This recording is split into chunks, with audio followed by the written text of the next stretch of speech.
Have you ever noticed something strange about Social Security conversations? They almost always start with the wrong question. People ask how much they'll get, or when they should claim, or whether the whole system will even be around in 20 years.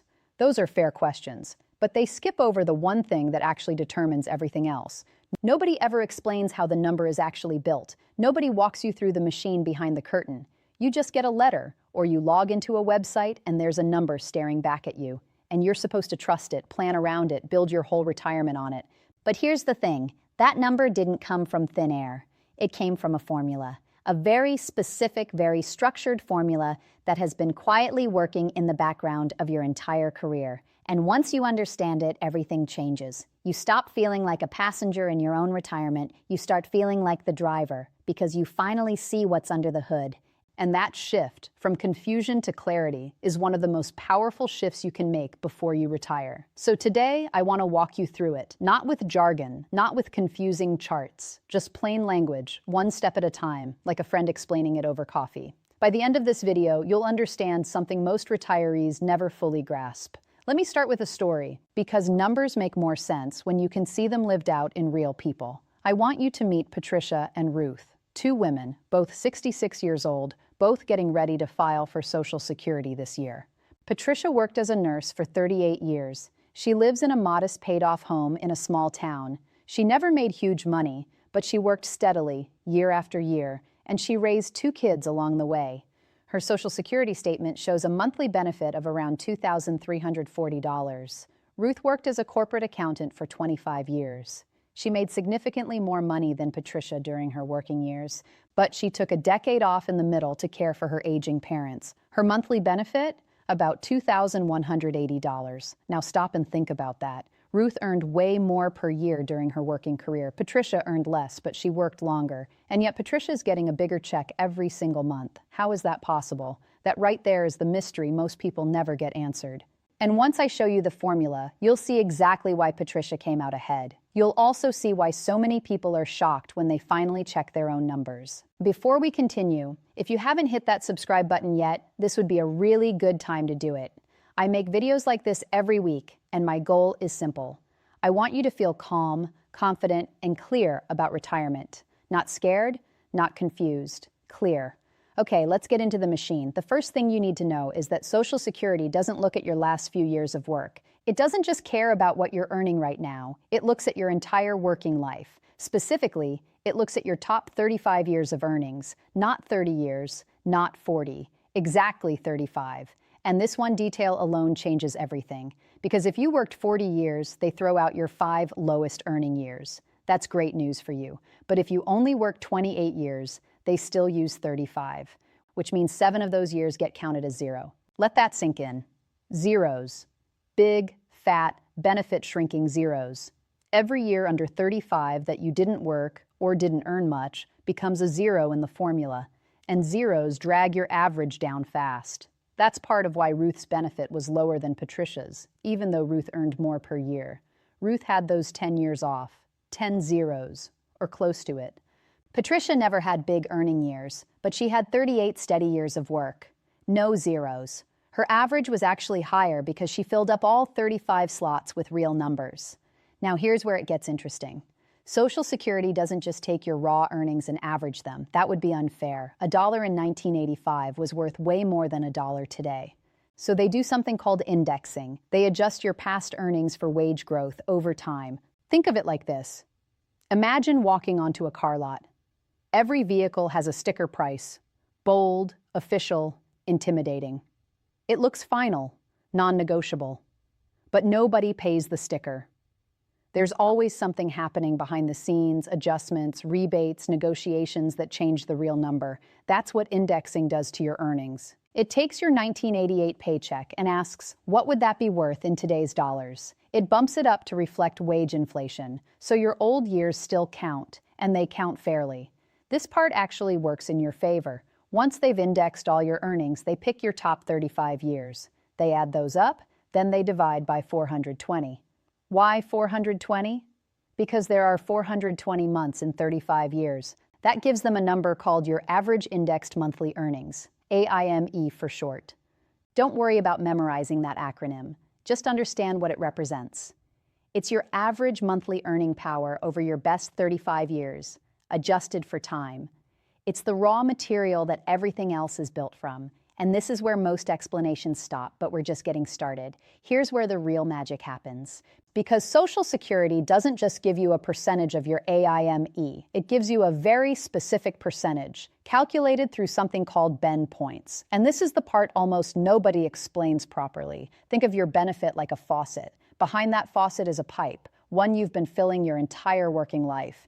Every paycheck, every tax contribution, it all builds pressure in that pipe. But when the water finally comes out, it doesn't come out evenly. Some sections of the pipe give you a lot, others give you a little. Bend points are the sections. Here's how they work in simple terms. The first chunk of your average monthly earnings gets replaced at 90%. That's a huge return, almost dollar for dollar. This is designed to protect lower earners. It's the system saying we don't want anyone falling too far. The next chunk gets replaced at 32%. That's still pretty good. But it's a significant drop from 90%. And the third chunk, the highest tier, gets replaced at just 15%. That's a big drop again.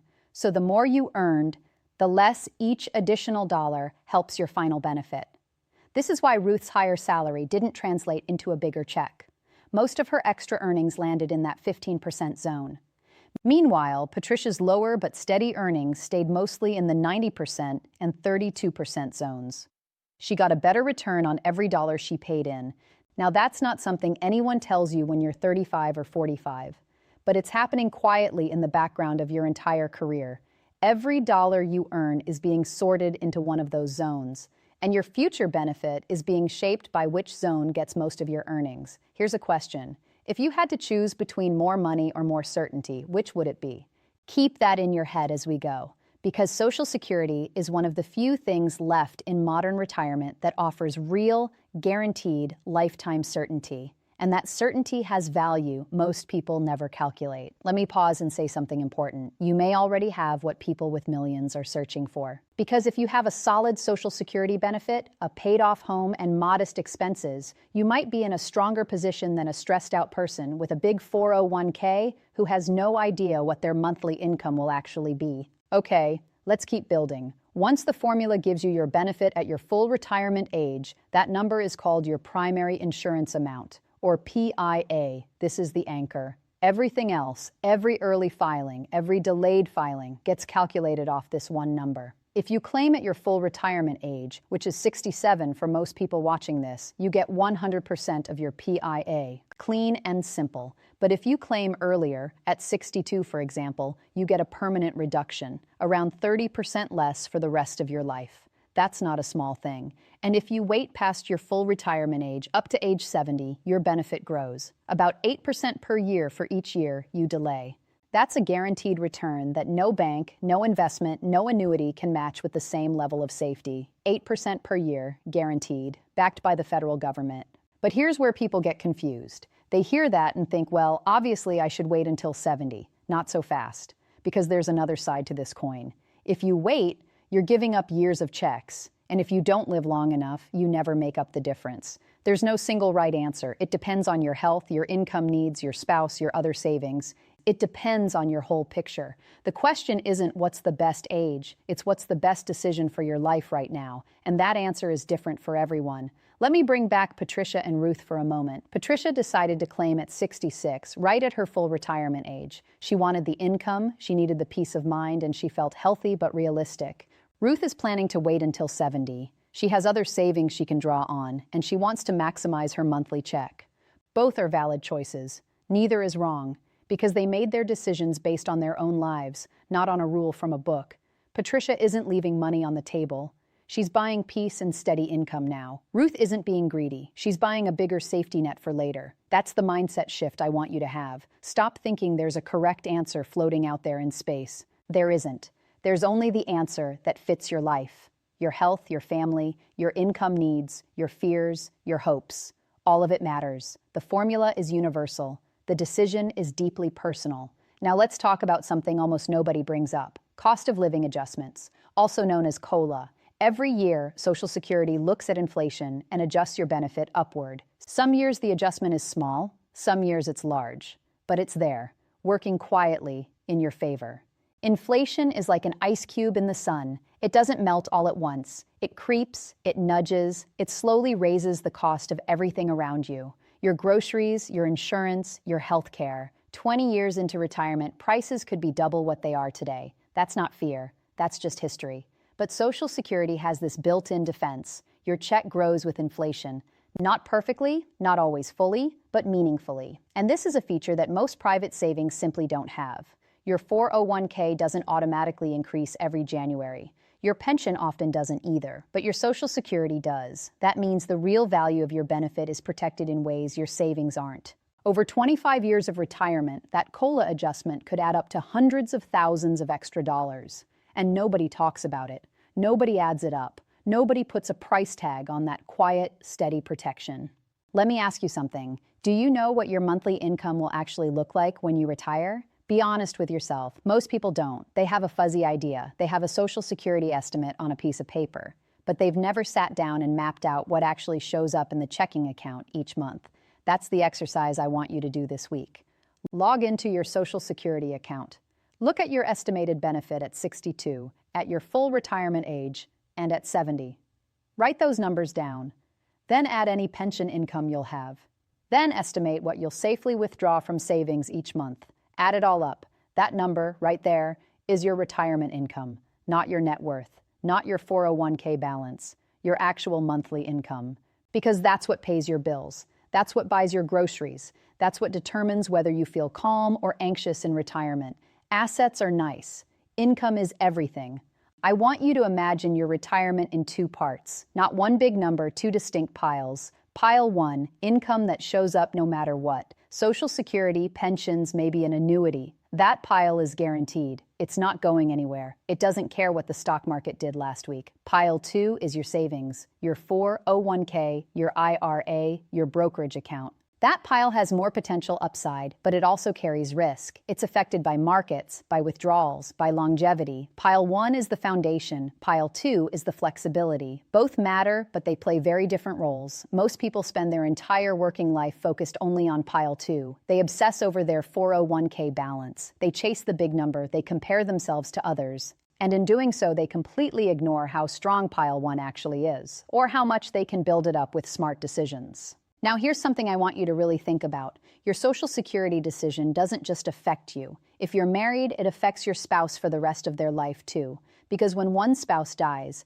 the surviving spouse gets to keep the larger of the two benefits. Just one, not both. That means if you're the higher earner and you claim early at 62, you're not just reducing your check. You're reducing the check your spouse might live on for 10, 15, even 20 years after you're gone. Let that sink in. Your claiming decision could echo through your spouse's entire widowed retirement. This is why survivor planning is so important. And it's why waiting to claim, if you can afford to, is often a gift to the person who loves you most. It's not about you living to 95. It's about protecting the one who might outlive you. That's a different kind of math and a different kind of love. Here's a question for the married folks. Have you and your spouse ever actually talked about what happens if one of you is gone? Not just the emotional side, the financial side. Which benefit will remain? Which will disappear? How will the survivor pay the bills? These aren't fun conversations, but they are essential ones. Now let me talk about something that quietly erodes many retirement plans. Underestimating expenses. People plan for their groceries and their utilities. They plan for their mortgage or their rent. But they forget about the small stuff that adds up. Insurance premiums that keep climbing. Medical costs, home repairs, that new roof you'll need in year 7. They also forget about the fun stuff, the trips you want to take, the grandkids you want to spoil, the hobby that turns into a habit. Retirement isn't just survival, it should be a life. And that life costs money, real money, not fantasy budget money. So when you're doing your income math, don't just calculate the minimum. Calculate the reality. What does a good month look like? What does an unexpected month look like? Build room into your plan, because the tighter your plan, the more stress creeps in, and stress is the enemy of a good retirement. Retirement isn't about how much you've accumulated. It's about whether your income can support your life, and that includes the fun parts. That includes the surprises. That includes the years when everything costs more than you expected. Your plan needs to breathe. It needs room. It needs flexibility. Let me tell you what I see over and over again. People with modest savings but strong income streams live confidently. They spend without guilt. They travel, they give, they enjoy their days. And people with huge savings but no income clarity live anxiously. They pinch every dollar. They worry constantly. They can't relax. It's not about who has more saved, it's about who has more certainty. And Social Security, with all its formulas and bend points and COLA adjustments, is one of the most powerful certainty machines ever built. It just runs quietly in the background, and most people never take the time to understand it. Now let's talk about a myth that quietly damages people's confidence. The $1 million myth. You've probably heard it. Financial magazines love it. Retirement calculators love it. You need $1 million to retire comfortably. Or maybe now it's 2 million or 3. The number keeps climbing. Here's the truth. The overwhelming majority of retirees do not have $1 million, not even close. The median retirement savings for people near retirement is a fraction of that. And yet, a majority of retirees report being satisfied with their lives. How? Because they have income, not assets. Income. Social Security, pensions, paid-off homes, modest but steady lifestyles. That's the real story of retirement in this country. Not the magazine covers, not the influencer thumbnails. Real people living real lives on real income. And most of them are doing just fine. Some of them are doing beautifully. If this is resonating with you so far, I'd love for you to subscribe.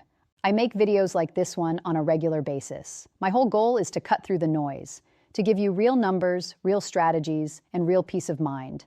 That's it. Nothing fancy. Just clarity. Okay, let's zoom back into the formula for one more important piece. Taxes. Yes, your Social Security benefit can be taxed, but not always, and not fully. Up to 85% of your benefit can be subject to federal income tax, depending on your other income. Not 85% taken away, 85% counted as taxable. That's a big difference. If your other income is low, none of your Social Security might be taxed. If your other income is high, up to 85% of it counts toward your taxable income. This is why the order in which you draw from your accounts matters so much. Roth income, traditional IRA income, and Social Security all interact. This is why smart retirees think about tax planning, not just income planning. You could have two people with the same total income and one pays significantly more in taxes than the other. Why? Because they didn't think about where their income was coming from. They just took it however it came, and the tax bill quietly ate away at their plan. You don't need to become a tax expert, but you do need to know that these decisions matter, and a good conversation with a qualified planner, one who understands retirement income specifically, could save you tens of thousands of dollars over the course of your retirement. That's not exaggeration, that's math. Let me ask you something personal. Have you ever avoided opening your retirement statements because you were afraid of what you'd see? You're not alone. Millions of people do this. They let the anxiety build up. They imagine the worst. They avoid the numbers. And in doing so, they lose control of the situation. Here's the thing. The numbers are almost always less scary than the imagination. When you finally sit down and look at them, when you actually run the math, you often find you're in better shape than you thought. Or at the very least, you find you have options. And options are power. Options are peace. You're not behind. In fact, you may already be standing on one of the strongest financial foundations available today. You just haven't measured it yet. You haven't done the work of turning your Social Security estimate, your other savings, and your expenses into a real breathing plan. Let me give you a simple framework for how to start. 5 steps. That's it. Do these this month and you'll be further ahead than most people ever get. Not fancy, not complicated, just clear, actionable steps that move you forward. Step 1. Log into your Social Security account this week. If you don't have one, create one. Look at your estimated benefit at 62, at your full retirement age, and at 70. Write those 3 numbers down on paper, not on your phone, on paper. It hits differently. Step 2. Look at your earnings history on that same site. Are all 35 years filled in? Are there any zeros or low years dragging your average down? Sometimes you can work a few extra years to replace those zeros, and that alone can meaningfully boost your benefit. It's a lever most people don't realize they have. Step 3. Do the income math. Add up all your guaranteed income sources. Social Security, any pension, any annuity income. That's your pile 1. Then estimate what you can safely withdraw from your savings each month. That's your pile 2. Together, that's your total retirement income. Look at it. Sit with it. Step 4, do the expense math. What are your real monthly expenses today? Not what you think they should be, what they actually are. Then think about how they'll change in retirement. Some will drop, some will rise, especially healthcare. Build a realistic picture, not a fantasy, not a nightmare. Reality. Step 5. Compare pile 1 and pile 2 to your expenses. Is your income greater than your expenses? By how much? What's your cushion? What happens if expenses rise by 20%? What happens if one spouse passes? These are the real questions, and the answers give you real power. Do these 5 steps and something shifts inside you. The fog lifts, the anxiety fades, not because everything is perfect, but because you finally see the picture. And once you see it, you can shape it. You can make small changes, you can prepare, you can plan, you can breathe. You may find you're in better shape than you thought. You may find you need to make some adjustments. Either way, you'll be operating from clarity instead of fear. And that shift alone, from fear to clarity, is worth more than any calculator, any advisor, any book you'll ever read. Because here's the truth. Most people don't fail at retirement because they didn't save enough. They fail because they never understood what they had. They never ran the numbers. They never asked the right questions. They lived in a cloud of maybe and worry when they could have been living in the sun of clarity and confidence. Your income needs to be greater than your expenses, but your confidence needs to be greater than your fear. Numbers matter, but how you feel about those numbers, that matters just as much. And that feeling, that confidence, it doesn't come from having more. It comes from understanding more. Social Security is not a guessing game. It's a formula that has been quietly working for you since your very first paycheck. Every time you looked at a pay stub and saw those taxes come out, you were building your benefit. Every year of work, every dollar earned, every decision you made shaped the number that will one day support your retirement. You didn't know it at the time, but now you do. And with that knowledge, you can make better decisions from here forward. Whether you're 45 or 55 or 65, it's not too late to work with this formula. To think about your claiming age, to think about your spouse, to think about your taxes. Patricia and Ruth both went into their Social Security decisions with clarity. They understood the formula, they understood their choices, and they made decisions that fit their lives. That's the goal, not to copy someone else, not to follow a rule from a magazine, to understand your own numbers and make your own decisions. If this video helped you see your retirement in a new way, hit that subscribe button. I've got a lot more where this came from. And more importantly, take one step this week, just one. Log in, look at your numbers, and start the conversation. Your future self will thank you, and so will the people who love you.